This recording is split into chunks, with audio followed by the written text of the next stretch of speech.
Blake Label est un homme connu du monde hollywoodien. Il s'est fait un nom dans la BD et les romans graphiques et en 2015, il vit une magnifique vie avec sa femme et son fils. Malheureusement, c'est à ce moment-là qu'il va péter les plombs, divorcer et se remettre avec une nouvelle femme. Malheureusement, rien ne se passera comme prévu et aujourd'hui, pour beaucoup de monde, Blake Label est un véritable monstre. Pour tout savoir sur la triste et très mystérieuse histoire de Blake Label, lançons-nous maintenant dans la vidéo.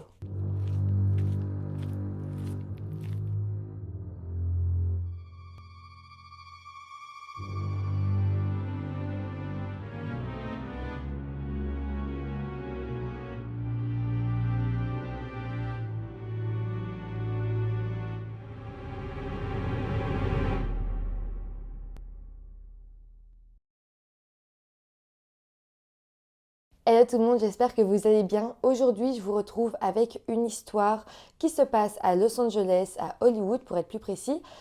Et vous allez voir que cette histoire est vraiment dégoûtante. Ça fait longtemps, je pense, sur ma chaîne où j'ai pas écrit une histoire où les faits sont aussi choquants. Donc voilà, accrochez-vous bien. Comme d'habitude, avant de commencer la vidéo, je vous rappelle de vous abonner à la chaîne si ce n'est pas encore fait. Et maintenant, lançons-nous dans la vidéo. Blake Label est né le 8 mai 1981 au Canada, dans la ville de Toronto, en Ontario. Il a grandi avec son frère Cody dans une bonne famille. Son père, Lorne Label, est un magnat de l'immobilier ainsi qu'un pilote renommé du sport automobile canadien. Pour ce qui est de sa maman, elle s'appelle Eleanor Schittel et elle est héritière de la société de son père, une société qui rapporterait 28 millions par année. En fait, on sait que Paul Schittel, donc qui est le grand-père de Blake et donc qui est la personne qui a créé cette société, l'a créée en se forgeant une assez mauvaise réputation parce qu'il était vu comme une personne qui voulait toujours tout contrôler et qui harcelait ses employés. Par contre, il faut savoir que lorsqu'il est décédé, toute la famille du côté de la maman de Blake s'est vraiment enrichie parce qu'il avait un très gros héritage. Par contre, pour l'anecdote et pour que vous voyez un petit peu à quoi ressemblait ce monsieur, il faut savoir que avant que les membres de sa famille reçoivent l'héritage, ils ont dû donner un test négatif pour le VIH, pour la drogue et pour l'alcool. Sans ça, eh bien, Paul Schittel refusait de léguer son héritage. Bon, sinon du côté de Lorne, le père de Blake, la famille était aussi très riche. Il faut savoir que le nom Label est un nom d'une assez grande renommée au Canada. En fait, la source de la fortune de la famille vient du grand-père de Blake, Stanley Label, qui a participé aux Jeux Olympiques d'été en 1968, puis qui a développé un énorme business dans la vente de maisons. En fait, il a vendu des milliers de maisons dans la région de Toronto et il faut savoir qu'à un moment donné, lorsque ses fils étaient assez grands, Lorne, donc le papa de Blake, et Corey, le frère, sont venus eux aussi pour vendre les maisons, donc eux aussi ont très vite compris le concept du business. La tante paternelle de Blake, qui s'appelle Terry Label, est aussi assez connue car elle est une journaliste canadienne, mais elle a aussi été animatrice à la CBC pendant les Jeux Olympiques de 1996, 2002, 2004 et 2006. Bon, avec ça, je pense que vous pouvez imaginer dans quel milieu familial Blake a grandi. D'ailleurs, Blake s'est rapidement entouré de personnes aux familles aussi riches que lui.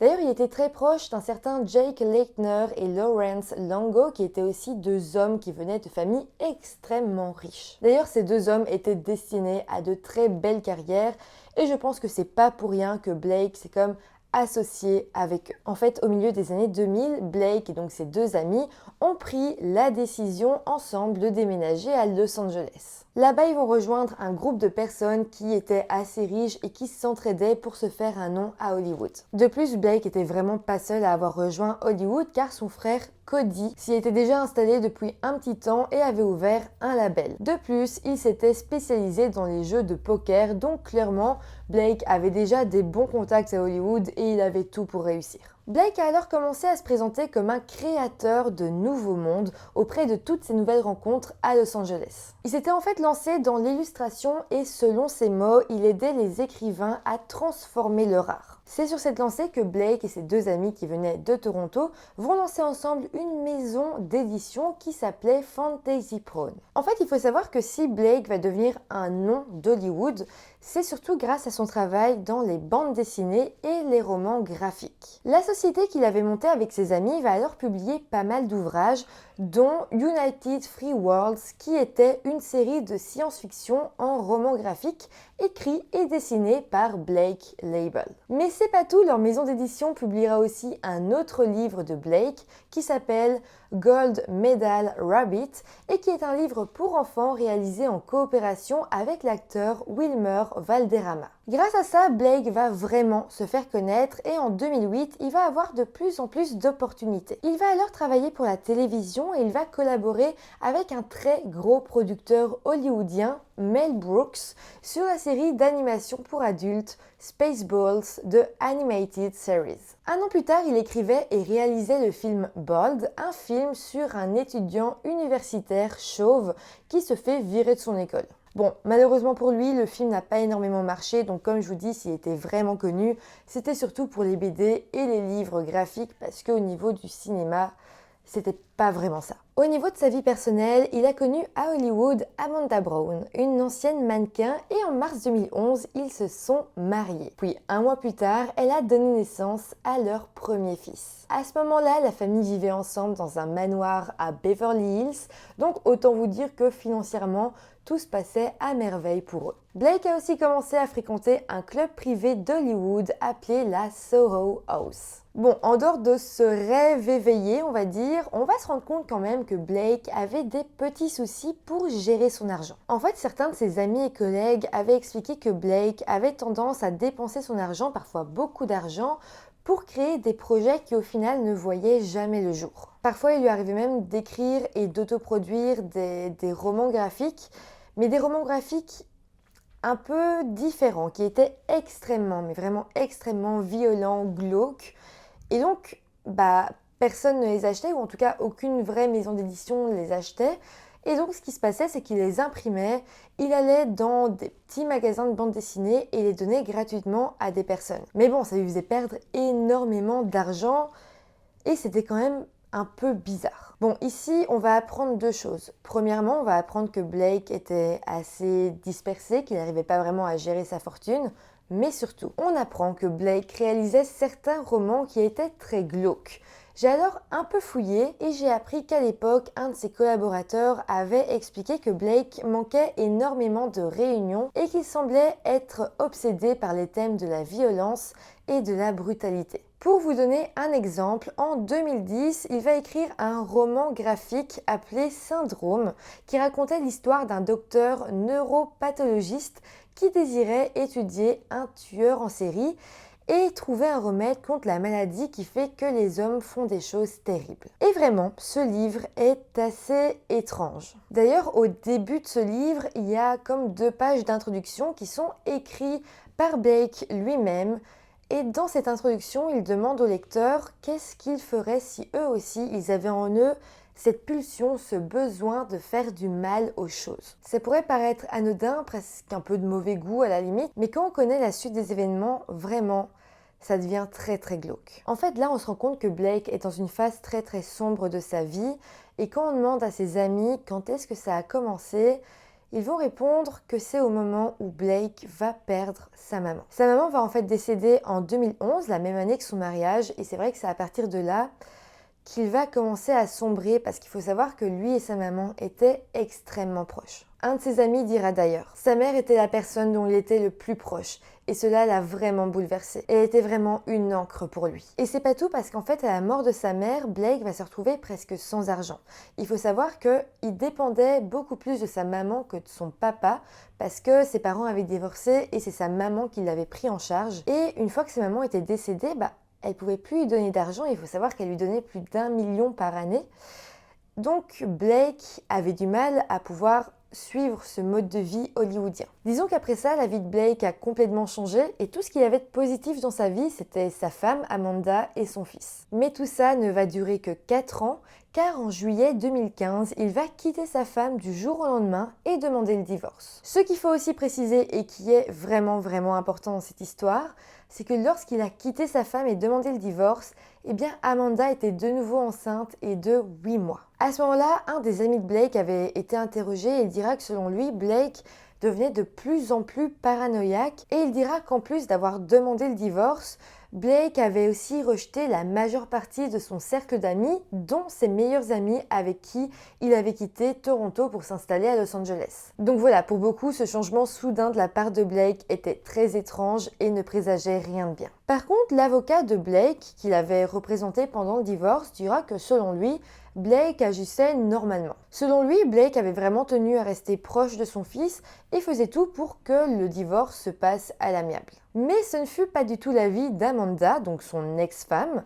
Alors qu'elle était enceinte de 8 mois, elle avait vu son mari changer d'un coup, comme ça, du jour au lendemain, et lorsqu'elle avait essayé de le contacter quand il était parti de la maison, il n'avait jamais répondu alors que l'accouchement allait arriver. C'était dans un mois à peine.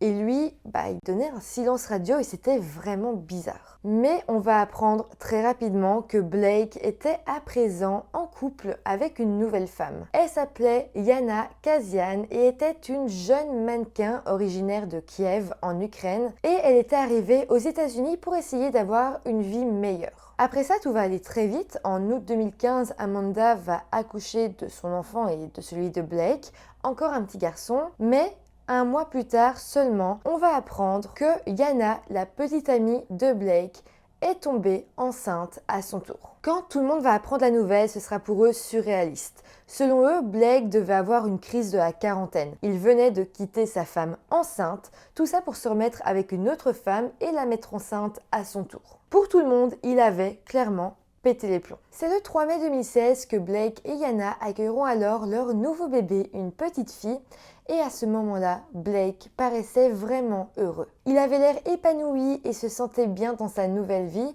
donc les gens ont légèrement arrêté de s'inquiéter pour lui. Tout va alors paraître ok et à ce moment-là, on ne sait pas trop ce qui se passait dans la nouvelle famille pendant le reste du mois de mai. Mais voilà, le 20 mai 2016, donc à peine quelques jours plus tard, la police de Los Angeles va arrêter Blake à West Hollywood. S'il va être arrêté, c'est pour suspicion d'agression sexuelle, donc c'est très grave.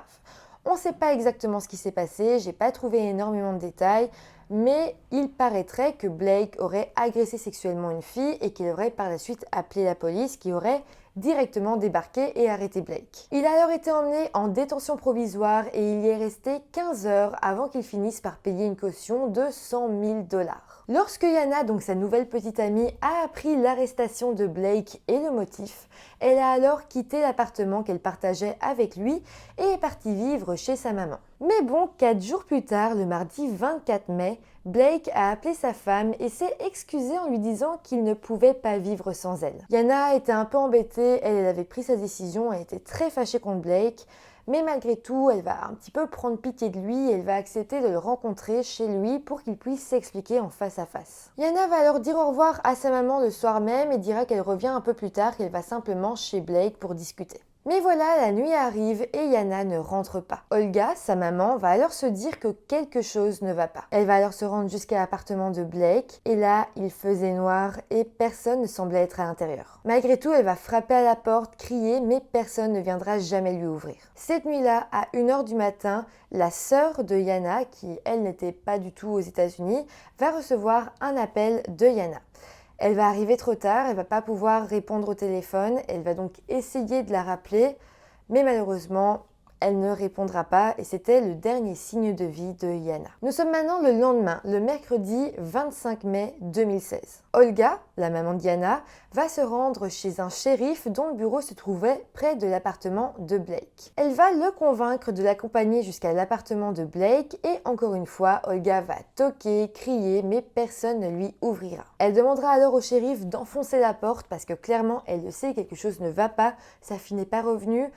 C'est sûr qu'elle est derrière cette porte et donc elle va demander au shérif d'enfoncer la porte, c'est simple et on pourrait avoir toutes les réponses à nos questions. Mais là, le shérif va refuser en disant que il voit pas pourquoi il le ferait, surtout qu'Yana a disparu la veille au soir, que ça fait même pas 24 heures. Évidemment, pour Olga, tout ça n'avait aucun sens. Sa fille avait disparu depuis la veille et elle lui avait laissé son bébé. Une jeune mère qui aime énormément son enfant ne laisse pas son bébé comme ça en partant sans prévenir personne. Clairement, il lui était arrivé quelque chose. Le lendemain, donc le 26 mai 2016, Olga va retourner à la police et cette fois, ils sont retournés à l'appartement de Blake avec elle et ils ont défoncé la porte. Quand les policiers vont défoncer la porte, ils vont se retrouver face à une scène assez étrange.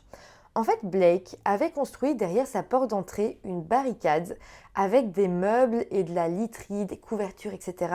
qui faisait que c'était impossible de passer même si on défonçait la porte. Par contre, ils pouvaient voir que Blake se trouvait derrière cette barricade. Les policiers lui ont alors demandé ce qu'il se passait, mais Blake a refusé de leur parler et il a refusé de sortir de sa maison. Les policiers vont finalement escalader la barricade parce qu'ils n'avaient pas d'autre choix. Ils ont pénétré dans la maison et là, ils ont regardé la cuisine, le salon. Tout semblait un peu étrange, mais il y avait rien de grave. Et donc, ils ont décidé d'aller dans la chambre. Quand ils vont ouvrir la porte, les policiers vont se retrouver face à une scène atroce, digne des plus grands films d'horreur. Ils vont se retrouver face au corps sans vie de Yana, allongé sur le lit, qui avait été mutilé, découpé et qui plus est montrait des signes de torture. Rapidement, Blake va être arrêté et accusé de meurtre. Alors je sais pas vous, mais je trouve qu'il a l'air complètement ailleurs sur ces photos prises après son arrestation et franchement, il fait peur. Sinon, le corps de Yana, ou plutôt ce qu'il en reste, sera analysé et le procureur annoncera publiquement qu'elle avait été mutilée avec un couteau alors qu'elle était en vie et qu'elle était décédée car Blake l'avait tout simplement vidée de son sang. De plus, le légiste avait noté qu'elle avait un traumatisme crânien comme si Blake l'avait frappée très fort sur la tête avec un objet. Ce qui va être le plus dérangeant pour pas mal de monde, c'est que la scène de crime dépeinte par les policiers ressemblait étrangement à une scène que Blake avait dessinée dans son roman graphique Syndrome. Dans cette scène, Blake avait imaginé un tueur en série en train de s'en prendre à un couple et les avait vidés de leur sang. Il avait ensuite dessiné le corps de la femme décédée dans un lit, sans tête et baignant dans son sang. En fait, c'est comme s'il avait dessiné à l'avance la scène macabre que la police découvrirait des années plus tard. On va maintenant faire un saut dans le temps jusqu'au procès parce que c'est vraiment là que le public va apprendre réellement ce qui s'est passé. Bon, là, accrochez-vous parce que même si on connaissait déjà plus ou moins la cause de la mort de Yana, ici, certains détails peuvent vraiment choquer. On apprendra que selon l'autopsie, tout le cuir chevelu de Yana avait comme été arraché. On apprendra aussi que le crâne de Yana avait été dépouillé jusqu'à l'os et que des parties du côté droit de son visage avaient été arrachées. Sur le côté gauche de son visage, il y avait pas mal d'ecchymoses et de plaies, dont une qui s'était avérée être une morsure humaine. Mais ce qui va vraiment être le pire ici, c'est qu'on est sûr que Yana a vécu au moins pendant 8 heures après que tout le haut de son crâne, tout son cuir chevelu ait été arraché. Donc ici, on apprend que Yana a vécu une torture horrible pendant des heures et des heures. Au procès, l'accusation appuiera sur le fait que Blake savait que ce qu'il faisait était mal car il s'était caché et avait caché les preuves. D'ailleurs, au sous-sol de son appartement, on va retrouver 11 sacs que Blake avait cachés et dans ces sacs, alors il y avait clairement des essuies qui étaient trempés de sang, donc qui prouvaient que Blake avait bel et bien nettoyé la scène de crime, mais aussi il y avait des morceaux du crâne de Yana, donc clairement il lui avait arraché le crâne et avait tout jeté à la poubelle. Aussi pendant le procès, on va apprendre que du 24 au 26 mai, donc pendant que Blake torturait Yana, il n'était pas sorti une seule fois de chez lui. Par contre, en fouillant son téléphone, la police va se rendre compte qu'il avait commandé à manger plusieurs fois et on verra qu'il avait demandé à chaque fois au livreur de laisser la nourriture devant la porte et de ne pas sonner. L'accusation parlera de ça en disant que la torture avait dû lui donner faim et qu'en plus de ça, il avait refusé que le livreur sonne à la porte pour ne pas le déranger pendant qu'il torturait Yana. Au procès, on cherchera aussi à comprendre le motif du meurtre. Malheureusement, Blake ne voudra pas s'exprimer. Selon son avocate, il s'agirait d'un mélange entre la jalousie et la colère. Une jalousie à l'encontre de leur petite fille. C'est comme si Blake n'avait pas supporté l'attention que sa femme portait à présent à leur enfant. C'est en tout cas la thèse la plus probable selon ce que Blake a laissé sous-entendre. Pendant le procès, l'avocat de l'accusation dira devant la cour: ce qui s'est passé ici est au-delà du pire cauchemar de quiconque. Est-ce que vous vous rendez compte à quel point tout ça est mauvais ? Nous sommes tous devenus insensibles à la violence que nous avons dans notre société. C'est le monde où vit l'accusé, où la vie des gens n'a aucune valeur. Peut-être qu'il pensait que personne ne se soucierait qu'une jeune femme ukrainienne ait disparu ici aux États-Unis. Elle a été massacrée et jetée comme des ordures. Parce que oui, ce qui sera aussi précisé au procès est que Yana était une très jeune femme qui n'avait pas vraiment une bonne situation. Elle était bien moins riche que Blake et elle ne connaissait pas grand monde aux États-Unis. Et ça va vraiment jouer en la défaveur de Blake parce que, évidemment, il s'en est pris à quelqu'un où il avait le dessus sur elle et donc c'est encore pire que tout. En plus de tout ça, on va apprendre que ça faisait longtemps quand même que Blake s'en prenait à Yana. Il la forçait par exemple à avoir toujours plus de rapports sexuels avec elle, tout en lui disant que si elle refusait, il se trouverait une autre femme. En fait, Blake mettait une énorme pression psychologique sur les épaules de Yana, au point que Yana faisait absolument tout ce qu'il voulait sans rien pouvoir dire. Au final, après un long procès, c'est en juin 2018 que Blake Label va être reconnu coupable de meurtre au premier degré avec des accusations supplémentaires de torture et de mutilation. Il a ensuite été condamné à la prison à vie sans possibilité de libération conditionnelle. C'était donc il y a plus de 4 ans et aujourd'hui, il est heureusement toujours en prison. Il purge sa peine à l'établissement correctionnel de Californie. Alors à l'époque, il a bel et bien essayé de faire appel à la décision du juge, mais ça n'a rien changé à la condamnation. De plus, toujours en 2018, la famille de Yana a gagné un procès en civil pour mort injustifiée contre Blake Label et ils ont obtenu un dédommagement de 41,6 millions que Blake devra donc leur payer. Ici, quand on y réfléchit, ce qui est encore plus horrible, c'est que tout ça aurait pu être évité ou en tout cas, on aurait pu sauver la vie de Yana parce que la première fois que la police s'est rendue à l'appartement de Blake avec Olga, la maman de Yana, sans doute que Yana était encore en vie. C'est fou parce que Olga savait que Yana était maltraitée, abusée par Blake, elle l'avait dit aux autorités, mais malgré tout, ils n'avaient pas trouvé ça utile de défoncer la porte, en tout cas la première fois. C'est vraiment, vraiment atroce et encore plus atroce pour Olga, la maman, parce qu'elle, elle se dit, j'ai peut-être pas assez insisté, pourquoi je ne l'ai pas fait moi-même ? Parce que quand elle y a été, sa fille était en vie derrière la porte et elle se faisait torturer. Je ne sais pas si vous vous rendez compte à quel point ça doit être atroce et à quel point sa maman doit maintenant vivre avec ça toute sa vie. Si vous vous demandez, la police n'a bien évidemment eu aucune répercussion par rapport à ça parce qu'ils n'ont fait que suivre la loi. Voilà, c'est comme ça que se termine cette vidéo, cette histoire. J'ai vraiment envie de savoir ce que vous en pensez. J'arrive pas, moi, à imaginer ce qui s'est passé dans la tête de Blake. Il n'a pas voulu vraiment s'exprimer, donc oui, on pense que c'est à cause de la jalousie vis-à-vis de leur enfant. Mais tout ça est vraiment étrange et on se dit que depuis 2011, quand même, il commençait un petit peu à décliner. On aurait peut-être pu le prévoir, en tout cas, il aurait pu voir des psychologues, il aurait pu se faire aider, parce que clairement, cet homme n'allait pas bien. Alors, est-ce qu'il est tombé dans la folie? Est-ce que ça faisait longtemps déjà qu'il avait ses idées? Vraiment, dites-moi en commentaire ce que vous en pensez. Bon, en tout cas, si la vidéo vous a intéressé, n'hésitez pas à mettre un petit pouce en l'air, ça fait toujours plaisir, à vous abonner à la chaîne. Et moi, je vous retrouve très très vite pour une nouvelle vidéo. Bye!